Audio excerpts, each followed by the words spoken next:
تو اصل امانت کا جذبہ انسان کے اندر اسی وقت پیدا ہو سکتا ہے جب یہ احساس تیز ہو جائے کہ اگر کوئی نہیں بھی دیکھتا تو اللہ تو دیکھ رہا ہے۔ کسی انسان کے ساتھ آپ مخلص ہو ہی نہیں سکتے جب تک آپ اسے وہ نہیں بتاتے جو اس کی آخرت کے لیے بہتر ہے۔ یاد رکھیے کہ بچوں کے اندر ابتدائی سے اچھی عادات پیدا کرنا بہت ضروری ہے، کیونکہ بڑے ہو کر عادتیں بدلنا مشکل ہو جاتا ہے۔ انسان تمام زندگی ایک چیز کو دیکھتے ہوئے اتنا عادی ہو جاتا ہے کہ جو ناحق ہے، ناجائز ہے، وہ اسے جائز نظر آنے لگتا ہے۔ اللہ تعالیٰ نے امانت کو انسان کی فطرت میں رکھا ہے۔ اس کے بارے میں بخاری اور مسلم کی ایک خوبصورت حدیث ہے۔ نبی اکرم صلی اللہ علیہ وسلم نے ارشاد فرمایا کہ بے شک امانت لوگوں کے دلوں کی جڑ میں اتری ہے، اس لیے کوئی بھی شخص یہ نہیں کہہ سکتا کہ مجھے امانت کا پتہ نہیں یا مجھے خبر نہیں، کیونکہ یہ دل کے اندر موجود ہے، جسے ہم ضمیر کہتے ہیں، جو ہمیں بتاتا ہے کہ یہ صحیح ہے اور یہ غلط ہے۔ قرآن حکیم میں ارشاد باری تعالیٰ ہے کہ ہم نے امانت کو زمین اور آسمان اور پہاڑوں پر اتارا، اور انہوں نے اٹھانے سے انکار کر دیا اور انسان نے اس کو اٹھا لیا۔ تو انسان کی پیدائش اور انسان کی تخلیق کے آغاز میں ہی اس کے اندر امانت کا احساس پیدا کر دیا جاتا ہے، جس کے بغیر ایک اچھی زندگی کا تصور بھی نہیں ہو سکتا۔ امانت کوئی ایسی چیز نہیں کہ ایک لبادہ ہے جو اپنے اوپر اوڑھ لے اور آپ امین اور صادق بن جائیں گے۔ نبی اکرم صلی اللہ علیہ وسلم نے ارشاد فرمایا کہ وقت آئے گا جب امانت اٹھا لی جائے گی، یعنی امانت کا احساس ختم ہو جائے گا۔ انسان تھوڑی دیر کے لیے سوئے گا اور امانت اس کے دل سے لے لی جائے گی، یعنی اتنی دیر میں امانت اٹھ جائے گی۔ اور سونا کس بات کی علامت ہے؟ غفلت کی علامت ہے۔ جب انسان غافل ہوتا ہے تو ہی اس سے انمول اور قیمتی چیزیں چلی جاتی ہیں۔ یاد رکھیے کہ امانت انسان کے پاس اللہ کا دیا ہوا قیمتی قدیم سرمایہ ہے، جس کو انسان کی غفلت، بے حسی اور غیر سنجیدگی ختم کر دیتی ہے۔ ایک اور بات یاد رکھیے کہ امانت کے جانے سے انسان کا ایمان چلا جاتا ہے جب انسان پوری طرح سے بے حس ہو جاتا ہے، اور یہ بے حسی اصل میں غفلت کی نیند ہے۔ جب انسان کا ضمیر مردہ ہو جاتا ہے، اس میں بے حسی پیدا ہو جاتی ہے، تو پھر اسے اچھے اور برے کا فرق نظر نہیں آتا۔ وہ غلطی کرتا ہے لیکن اسے اپنی غلطی کا احساس نہیں ہوتا، اور اس طرح وہ کسی بھی معاملے میں کھڑا نہیں رہتا۔ جیسا کہ پہلے بھی ذکر کیا گیا ہے کہ امانت کا تعلق حقوق اللہ سے بھی ہے اور حقوق العباد سے بھی۔ حقوق اللہ میں سب سے پہلے نماز آتی ہے۔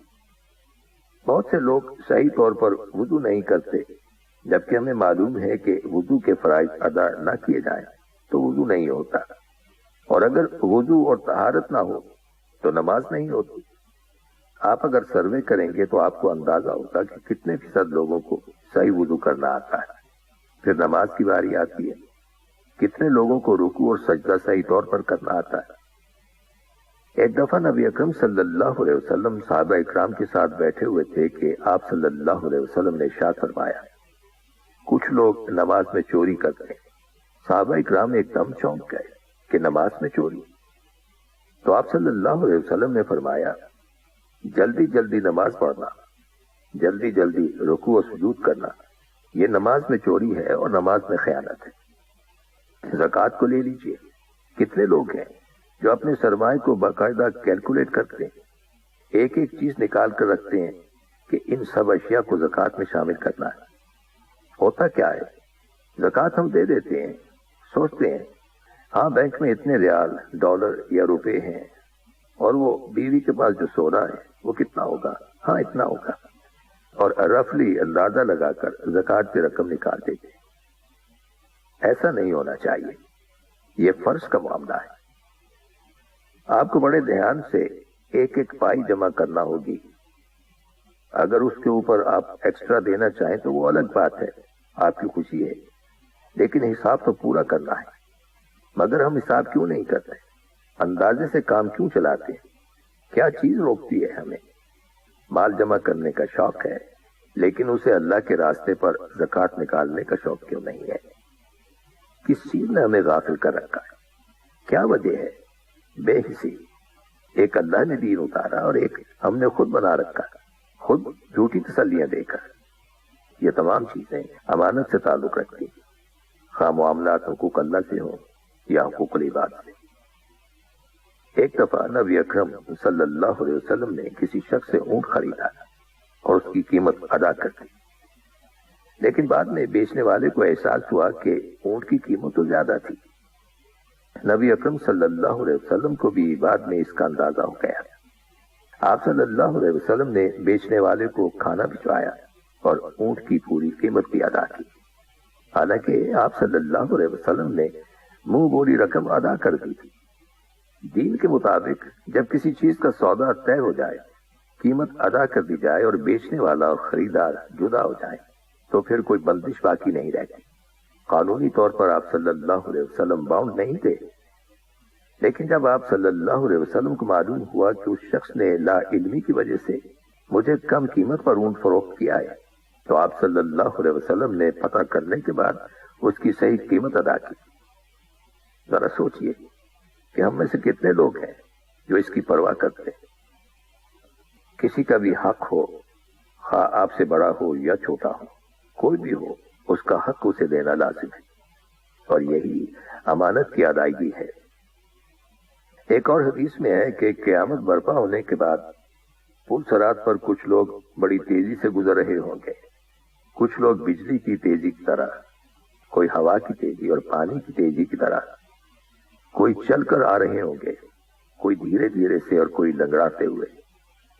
تو وہاں پر امانت اور رحم کھڑے ہو جائیں گے اور وہ لوگوں کو آگے جانے سے روکیں گے، جانے نہیں دیں گے۔ دنیا میں کیوں صلہ رحمی نہیں کی تھی؟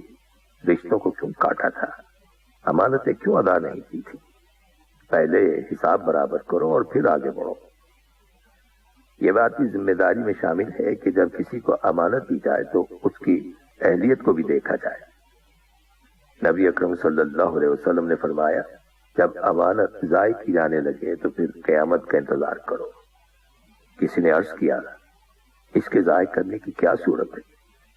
تو آپ صلی اللہ علیہ وسلم نے فرمایا، جب حکومت نااہل اور نالائق کے سپرد کر دی جائے تو یہ کیا ہے؟ امانت میں خیانت ہی تو ہے۔ کوئی ذمہ داری جب کسی کو دی جائے تو یہ ضرور دیکھنا چاہیے کہ وہ اس کو ادا کرنے کا اہل ہے یا نہیں۔ سامعین، یہ تمام چیزیں معمولی نہیں ہیں جنہیں ہم عام طور پر معمولی سمجھتے ہیں۔ سامعین، جہاں تک حقوق اللہ کا تعلق ہے تو کوتاہی کی صورت میں اللہ سے معافی شرط ہے، لیکن حقوق العباد یعنی انسانوں کے حقوق میں تلافی ضروری ہے، ورنہ معافی نہیں ہوگی۔ چنانچہ معافی اور تلافی کے بغیر اس دنیا سے رخصت ہو گئے تو پھر فیصلہ قیامت کے روز حشر کے میدان میں ہوگا۔ اس لیے ہمیں چاہیے کہ اپنے ہر طرح کے کیسز کا فیصلہ ہم اس دنیا ہی میں کروا کے جائیں، کیونکہ حشر کا معاملات بہت نازک اور انتہائی تکلیف دہ ہے۔ عبادت ضرور کیجیے، مگر حقوق العباد اور دوسروں کے ساتھ معاملات پر خاص توجہ دیجیے۔ خانہ کعبہ کے چکر لگانے سے لوگوں کو دیے گئے چکر معاف نہیں ہوں گے۔ کسی کا سکون چھین لینے کا کفارہ نماز، روزہ اور عبادات کر کے ادا نہیں ہو سکتا۔ اور سامعین، ان کلمات کے ساتھ ہی ہمارے آج کے پروگرام کا وقت بھی اب ختم ہوتا ہے، اس دعا کے ساتھ کہ اللہ تعالی ہم سب کو صراط مستقیم پر چلنے کی توفیق عطا فرمائے، آمین۔ آئندہ ملاقات تک کے لیے محمود احمد کو اجازت دیجیے۔ اللہ حافظ۔